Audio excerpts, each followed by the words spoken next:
We're just talking here on Canterbury Live, and it is Friday the 12th of September. Well, remember yesterday we met up with the wonderful ladies from Camp Quality. Of course, for child cancer, they provide a wonderful service and different activities for them. And today is Odd Shoe Day, so I'm sticking with it. Look at this. Random, looks like two different legs, but my boxing boots and my gym shoes. I tell you what, I'm feeling very casual and relaxed today. Shoes may have something to do it, but also our first guest may as well. Hey, today we caught up with She Hard at Horncastle Arena. They have a fantastic concert tonight. You may have heard about it, and if you haven't, we'll get into a little bit more, but it's all happening tonight. And we also, because of the Odd Shoe Day, we're catching up with some of the CTV team because they've been getting on board and making it all happen. But this Sunday is a very, very special day because the Wizard is celebrating 40 years. It's 40 years, 1974, when he hit Christchurch. And I'm very, very grateful to have him here now with me. Hello, sir. Hello. Looking splendid as usual. And beside him is Ari, Wizard Ari, who will be capped this Sunday. That's correct. Very exciting. So a big party happening, Wizard? Yeah, it's a big celebration up at the gondola, way up, it's nice on top of the hill there. There'll be three cappings, three wizards. There's one in America, we can't do it, we'll do it symbolically, but he's in Richmond, Virginia, but the other three are in Christchurch and will be there on Sunday at the gondola. Wonderful. So talk us through the capping ceremony. What happens? Well, it's a bit like the crowning. The candidate sits on a special seat. The hats are passed to me by the fairy, who passed it to a rather strange creature. Then I place it on the head of the candidate with suitable words and suitable noises in the background, like cymbals, and and then they become a wizard, and the crowd must acclaim them with vivat usual stuff, cheers that they've finally made it to being a wizard. So it's a big theatrical moment, really, isn't it? And that's done indoors, where people can join in. But the next ceremony is me becoming an arch wizard. At last, my dream has come true. An arch wizard. So I couldn't be an arch wizard till there were wizards. You had to wait for the wizards to appear. And now they've turned up, they're going to go outside with me. I'll be elevated with the help of some elementals. That's fantastic. Being a king, we're having a werewolf, a fairy, and a gnome helping out. A gnome and a werewolf. Guess who the gnome is? Anybody guesses? Some people of Christchurch. It might be my old friend. But all jokes aside, though, what a wonderful sign of respect, though, for you. It's really nice to have the people who run the gondola and the trams have given us the use of the building, which is very good of them, and the gondolas. I've got friends, particularly in New Regent Street, which is the old shopkeepers of Christchurch, not the new big multinationals and chain stores, but real small quality shops like, as we mentioned, The Last Word and the Steampunk Place, and the very good Kiwi gifts where you can buy calendars of the Wizard and so on. Well, let's talk about the calendar then. Very nicely, nice segue there, Wizard. Aren't you talented? I'm a professional. Oh, you are a professional, you are. Now, have a look at this picture. I don't know if Dave, the gorgeous Dave on camera 2, can come a little bit closer. Look at that dapper man to the left there. A very long time ago. Jeepers creepers, Mr. Pilot. Does it seem like a distant memory, though, to you? Yes, no, I can't forget those tiger moths. I can forget my navigator training, but the tiger moths were such an excitingly weird plane, upside down, and goes backwards. You can actually go over the ground backwards if the wind's strong enough. You can do rolls and falling leaves. They're a fantastic aircraft to fly in. When did you stop flying? I just in national service. This was from 1951 to 53.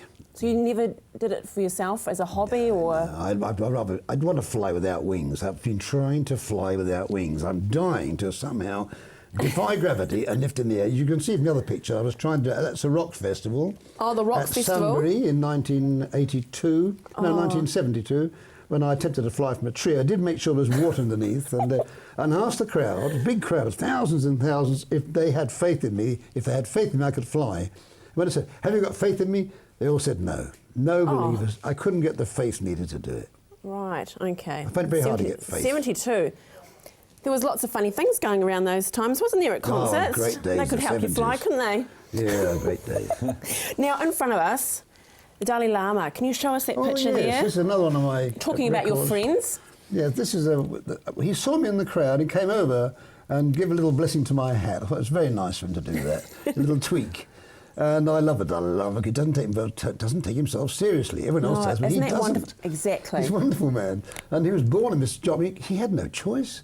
A small boy, you're a reincarnation of what? And he's age 3 or so. He's just bunged into this terrible position. He's taken it very well. It's like being a wizard. You end up being such a freak. You have to find how can you get on with other people. So you keep it as light and playful as possible because you know you're weird. What can you do about it? You're born that way. So Ari, how do you feel? I mean, you've got big boots to fill. You'll be your own self, but certainly Absolutely, the Wizard has such a wonderful, wonderful history, through New Zealand, but also in Canterbury. How are you feeling about this? Well, it's interesting. I mean, over my time, I feel like I've been becoming a wizard for many years. Almost in retrospect, it feels like my life's been funneled towards this, like some magnetic force. And I felt I was becoming a wizard anyway. I came out to my friends, etc., tried it out, turned out to be positive. Almost everyone was supportive. And I thought, what can I do next? Because I was sitting at home studying magic, various things.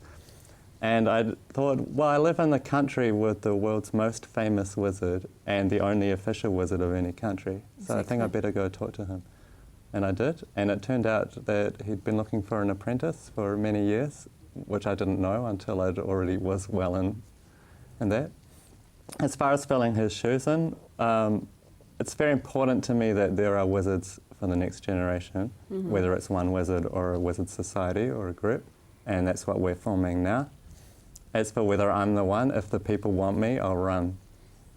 That's wonderful. So it's a bit of a brotherhood then, isn't it? Initially, he'll act as my deputy. He works like that anyway. He's very close and helps a lot. He knows Facebook rubbish and all that stuff I can't stand. He does all that stuff. And he fills in for me when I'm not there. I would call him a deputy wizard of Christchurch right now. That's fantastic. Were you a little apprehensive about finding an apprentice? Didn't think I would, but when they found me, it's a good sign. If you're looking for someone, you're going to get them to make a big mistake. It's like women. Never go after a woman. If they come to you and you like the look of them, that's going to be much better because they've made the voluntary, sort of offering themselves to be close to you. And if we get on well, and we do, so it's working out quite well. Jeez, Wizard, we're on another tangent here. It could be the dating service offering from the Wizard. Well, we are chick magnets. Oh, really? Oh, absolutely. Wherever we go, these women are grabbing at us, young women, older women, any woman just can't resist a lovely, hairy old male. Look at that. Oh, like an old tomcat, It's not those young, moody ones that have problems and get jealous and possessive, but a real cantankerous old cuss is quite an attraction. Oh, my goodness. And children love wizards. Whenever we go out on the trams around the place, the children go ballistic, they jump in the air. These wizards, and we give them blessings. I do easier homework spells. I do fairy dreams for little girls and flying dreams for anyone who wants a flying dream. This is my major source of entertainment for the children. And men dressed up, of course. Men get very few occasions to dress up, and it's a way to be out there. So do you have a spell for the Christchurch Cathedral? Absolutely. It's a holy spell. I'm becoming a prophet. Now, when I arrived in Christchurch in 1974, I appeared as a prophet, off-the-shoulder animal skin thing, and a toy telephone as my hotline to God. You see, when you get attacked by fundamentalists telling you to go to hell, I don't even listen what you've got to say because you've got a hat on like this. Soon after the hat, you're going to hell. So we say, well, look, I'd like to just check on that. Do you mind if I check? And I'll just see who's going to heaven. Are you going to heaven? Yes. Who said so? Jesus says, are you sure it was Jesus, not Satan, who came to you in the form of Jesus? Because Satan can be the father of lies. So I would regularly point out to most fundamentalists that they're possessed by demons. And I try to exorcise fundamentalists get the demons out of them. And if they become nice people, I'll go and see the bishop, make quite sure if they are hearing voices from heaven, that they check with the local bishops or other clergy. Well, I'm very grateful that we've heard your voice today, and you, Ari. Congratulations Thank you for very Sunday. much. I wish you very well, and I look forward to seeing your future as a wizard. And to you, keep on going. You're doing something right, aren't you? Okay, stay with us after the break. We meet up with Shehad.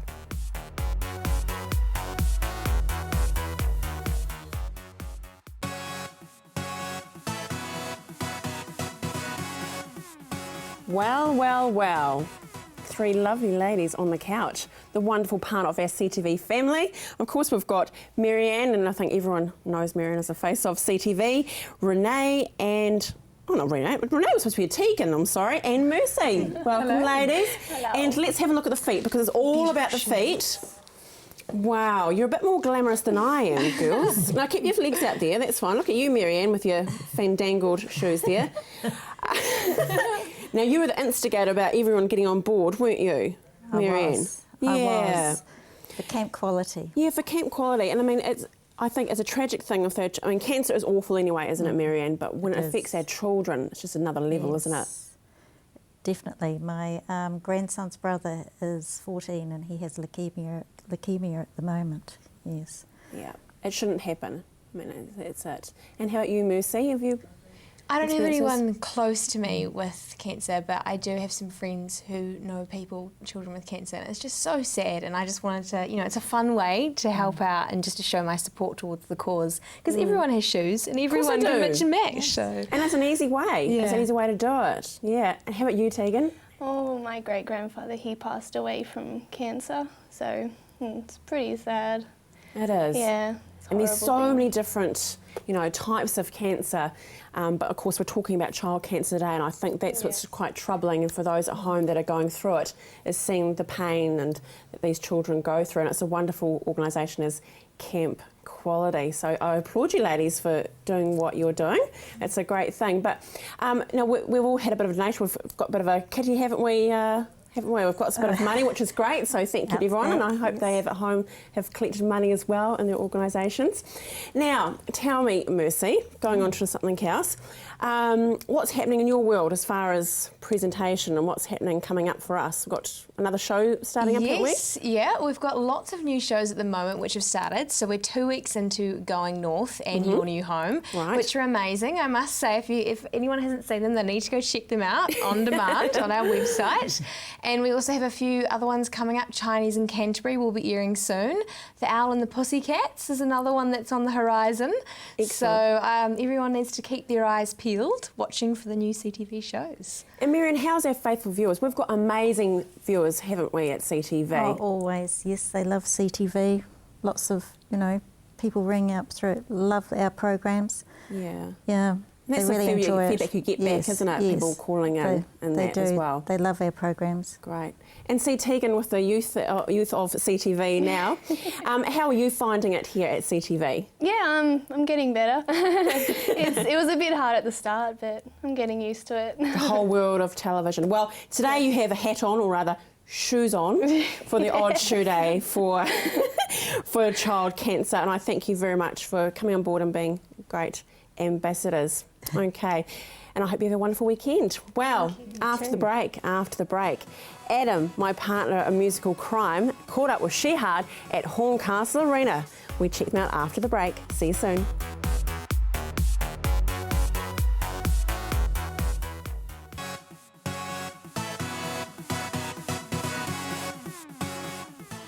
Getting a bit cash, aren't I? Got the old shoes up on the coffee table. It's not very appropriate, is it? But I'm getting ready to watch an amazing interview that our wonderful Adam interviewed Shehard out at Horncastle today for the big sound check. So tonight is the first time there has been a concert live, feeding live on Sky Arena, and they've chosen Christchurch and Shehard. Now the proceeds are going to the relief fund here in Canterbury. So it's a wonderful, wonderful cause. So if you can't get along, you just can go onto Sky Arena and book it on there. I think it's $19.95 or something like that, but an amazing event. But some really cool things with Shehard, obviously. The fact is that Five Eyes, which has debuted, that's their album, has debuted at #1 on the New Zealand album chart, and it makes New Zealand music history as she has now had the most #1 albums of any New Zealand band. So that's pretty cool, isn't it? So let's check out this interview with Shehard. So guys, welcome to Christchurch. Now, your other albums were quite hard, they were quite grungy, and then you went quite soft on it. This album, you've gone hard again. Was that you just decided to harden up, or were you sick of being softies, or how did that come about? Oh, I just think, it was a combination of the producer as well, and we got sick of, playing a flouncy song every album, or a couple of flouncy songs, or several other flouncy songs. Plus, John had the adults to palm off all his flouncy songs. I wasn't going to say that, but I'm glad you did. No. So there was no heartbreak, no nothing like that. There was a lot of heartbreak, but I think that in all honesty, the band was more focused than it ever has been. And it was just the tone of the album, the tone of what we wanted to say, the tone of the producer that we brought in, the tone of what we were writing was tough, and that's how it went. It's an unusual name. Is it Five Eye? Well, it's an acronym for the Five Eyes Intelligence Sharing Network, which is Great Britain, New Zealand, Canada, US, and Australia.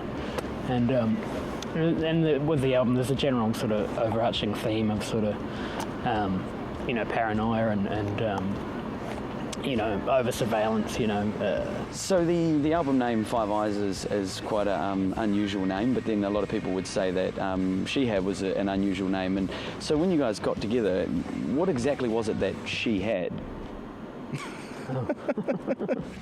Now, the album has set a New Zealand record.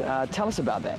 Yeah, so on release of this, we managed to get the 5th number one consecutively for Five Eyes, which puts us as the group with the most number ones in New Zealand history. So where did the idea come from for the pay-per-view concert?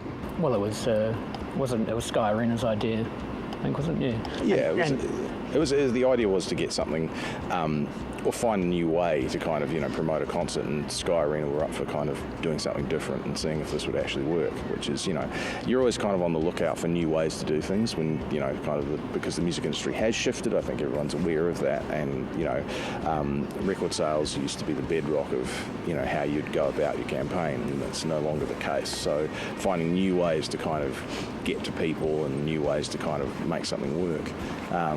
So this is kind of like a bit of a pioneering thing in New Zealand to kind of get a pay-per-view show away. Yeah, it's going to look amazing. I mean, there's 11 HD cameras and 5.1 Dolby surround sound. Yeah, it's a really important partnership. We wouldn't have been able to do this level of production and the kind of event that it is without the support of Sky Arena, so it's massive. Yeah. Now, we're very glad to have you here in Christchurch, but why did you choose Christchurch as your venue? We've always had great big turnouts in Christchurch. I mean, when we used to play the Christchurch Town Hall, that was the biggest crowd we'd had in a town hall run in New Zealand. And ever since the early days, Christchurch has always loved its hard rock. And I think it was the first place we played outside of Wellington. Yeah, it was the first show outside of Wellington was in Christchurch. Like 15-year-olds, Yeah. So there's always, and it's Christchurch. I mean, we've always, there's always been that connection. And with everything that's happened in the last few years with the earthquakes and everything, it just felt right to come and play do this first in Christchurch. Nice. Well, we appreciate it, and of course, a portion of the funds that you guys are making are actually going to the Earthquake Appeal Fund. Yep. Was that just inspired by the fact that you guys have roots here? And well, I think it's to do with the fact that we recognise, like any event, Christchurch is now kind of out of the headlines because it's lost its kind of sensationalist edge, but there's still a lot of hard work and there's still people who are really doing it tough, and oftentimes it's at that point you need to kind of remind people and go back in and kind of highlight an issue and give back to it so that we don't lose perspective on how much work there is still to do in Christchurch. And the spirit of the album kind of talks about bringing the gaps together between people, and I think Christchurch is a wonderful example of that. We were talking to some people here the other day and talking about how they had not met their neighbours properly or until the earthquake happened. So there's a sense of community and kind of sense of looking out for each other. Still a lot of work to do, as I said, but that's the kind of thing we're talking about on a kind of a national and a global scale. We've all got to remember we're all part of the same team, really. We're all human beings and we all have to kind of look out. And I think it's very easy in the West at the moment to kind of look after your own lot and be selfish, and I think that Christchurch is an example of how when you actually face something together it actually brings you closer, and that's actually what we're talking about because we're all facing things together all around. So being that you guys are a lot older now, is it hard sort of reaching the younger generations? I just play stuff to my daughter, she's 5 years old, she'll tell me what's up. And I suppose she'll give it to you as blunt as possible, won't she? Yeah. Daddy, I love this one. Daddy, no, I want to listen to Gangnam Style. It's pretty simple. She's got a good taste in music then. She heard Gangnam. She like has her top songs. Iron Man by Black Sabbath, Gangnam Style, and then she's very partial to Hand of Doom by Black Sabbath. She keeps singing that all the time as well. There you go. I noticed how you're not in that top list though. No, I know. Well, we palmed her off, a couple of tunes, but we this band tends to stay out of her top 5. I like John's daughter actually once described the band to one of her friends as like Linkin Park, but not as good. I mean, my nephew once described the band as the Black Wiggles. Nice. So you have got a good touch. You know, you're in touch with the younger community. We like to touch the children. Sorry? The deal tonight. They can go to skyarena.co.nz to book in for tonight. I think it's around $20, and $20 for a concert. You cannot beat that. $19.95. Oh, I believe, yes. yeah. I think most of the tickets are gone for tonight. Yeah, for the actual show. Show. Yeah. But they might be around. And I suppose that's the one thing about it is if you can't get here, you can get it on pay-per-view. So beautiful. Oh, thank you very much for your time, guys, and all the best with the show tonight, and hope it goes well. Thank you very much. Thank you. Very cool, and big thanks to Adam Robinson for cutting and also interviewing, and Alex Parsons, who was the cameraman.